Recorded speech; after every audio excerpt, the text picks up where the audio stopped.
Welcome to Agenda Edina, a program summarizing the actions taken at City Hall that affect you most. I'm your host, Dorothea Marty. Mayor Jim Hovland and incumbent council members Carolyn Jackson and James Pierce have been re-elected to the Edina City Council in this year's general election. Hovland was challenged by former council member Ron Anderson. According to unofficial election results, Hovland won with nearly 55% of the vote, receiving 16,887 votes to Anderson's 13,867. It's been my great pleasure to be the mayor of Edina. Now I'm in year 20, and it's gone by so fast, I just can't believe it. But there were things that I still wanted to see completed. We've got all these things, all these projects going on in the parks. We've got about $72 million worth of spending authority from our taxpayers to improve those park systems. We're in conversations with the county about a potential new art center at the new library the county's going to build at 70th and York. We've got a new fire station coming online, and there's just so many interesting things going on right now. Planning Commissioner Ryan Day also ran for a seat, challenging incumbents Jackson and Pierce. Jackson was the top vote getter with 16,552 votes, while Pierce kept his seat on the City Council with 13,781 votes to Day's 12,594. Voter turnout was 86% in Edina. Approximately 59% of that turnout voted early at City Hall or by mail, and 41% voted in person on Election Day. The reason why folks have decided to vote early, it's really a speculation on my part. Some of the things that I would think of is that every time I turned on the news, the people were talking about voting early, so it was a top of mind for everyone. It probably is a convenience thing rather than waiting for Election Day, where something may come up where that one day they just can't make it to the polls. They decided to come out and vote at a convenient date that works for them. I believe the political parties were also pushing early voting, so those are probably some of the things that resulted in such a high turnout for early voting. Hovland, Jackson, and Pierce will take the oath of office for their 4-year terms at the first City Council meeting of the new year.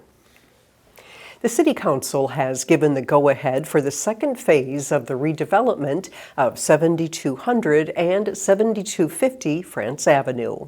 Orion Investments initially received approval for a planned unit development on the site, but recently requested a modification to reduce the first floor ceiling height from 16 to 14 feet in the second phase of the project. This phase will bring a 6-story, 150-unit apartment building with underground parking to the area. What makes this a project that ultimately received approvals from the council is that we're aligned with our PUD, but we did make some further tweaks to further better the project. We pulled out the restaurant on the first floor, which reduces the traffic impact. We shrunk the first floor height by 2 feet to be more efficient and more sustainable, yet we maintained everything we talked about as far as the bike path, the pedestrian paths. All of the parking is contained within the building, and we've got an 1.25 acre buffer with the neighborhood. So we preserved all of the good and tweaked it to make it a little better. The site is currently vacant. Orion Investments plans to begin construction yet this fall. Upon celebrating her 40th anniversary working with the City of Edina, environmental health specialist and recycling coordinator Solveig Wilmot recently said that change is the constant in life. Since starting her career in the mid-1980s, Wilmot has certainly seen her share of change. Edina TV met with her recently to take a look back at the impact she's had in our community. 40 years ago, Solveig Wilmot was looking for a job. I walked into the city. What she found was a career. It happened to be registration season, and the staff there were swamped. They said, well, if you can start today, we'll put you on right now. I said, oh. And so she began working for the Parks and Recreation Department. At that point, computers weren't widespread in the city yet. We were using cards for limits on registration for swimming lessons, and once the cards filled up with names, that class was full. An even better fit in the city soon presented itself. and Wilmot knew exactly what to say. And I have a degree in biology, and the health department was expanding by one person. So I was able to use those words in the interview to say, well, public health isn't meant to harm people. It's really meant to improve their well-being. For the decades that followed, Wilmot has been at the forefront of many changes in public health. I was part of the very early programs for the recycling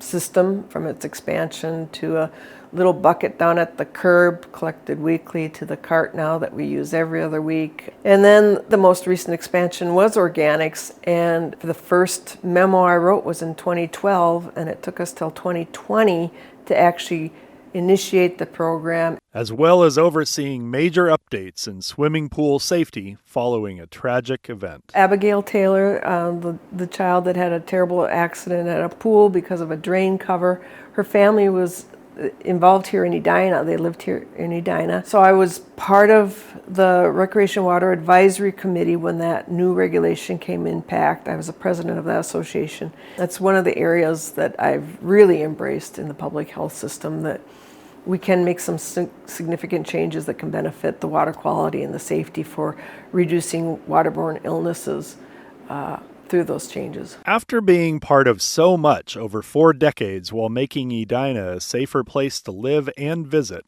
what has Wilmot learned? The big thing about change is that it should happen. It's hard for us to embrace change sometimes because it's comfortable to be where we're at. But man, if things don't change, I mean, every year we age, that's a change we just have to embrace, right? So that's where we need to look at change as something to embrace and see what we can do to make that change a good thing. From Edina Fire Station 1, I'm Scott Denfeld, Edina TV. One more area of change in Wilmot's 40 years with the city included meeting her future husband while he was an electrician in the Public Works Department. The couple has 2 sons. Thanksgiving is Thursday, November 28th. City offices will be closed that day, and Friday, November 29th. During this Native American Heritage Month, Thanksgiving also offers a chance to reflect on our shared history, including the experiences of Native American tribes generationally impacted by early settlers. May we honor their resilience and rich cultural heritage as we gather in gratitude this season. In the spirit of gratitude, we at Edina TV are thankful for your viewership and interest in news about your local government.